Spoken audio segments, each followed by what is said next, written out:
Hello guys, তো মই আজি মাছৰ জোল জিকা টেঙা দি পেলাই খাম আৰু মই ইয়াত মাছো অলপ আছে কিন্তু মই নেদেখাওঁ, এইটো মোৰ চিক্ৰেট বস্তু। তো মই জোলৰ তো মই মাছৰ লগত মানে মই মাছটো মানে ইয়াতে জোলৰ লগত মিক্স কৰি খাম।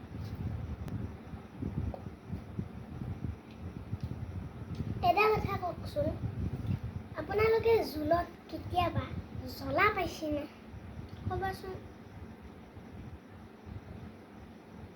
এইফালে কেমেৰামেনটোৱে অলপমান জোল খাব।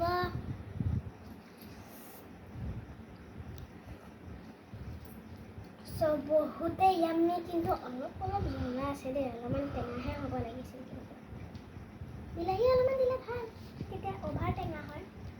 মই টেঙাহে খাই ভাল পাওঁ। আৰু ক'বচোন, সৰু পোৱালীয়ে ভোট জলকীয়া খায়নে?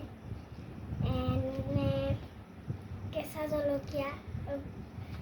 জলকীয়া খায়নে? কিন্তু মই আকৌ কেঁচা জলকীয়া খাই বেয়া পাওঁ, ভোট জলকীয়া খাই ভাল পাওঁ। তো মই এতিয়া বাই বাই।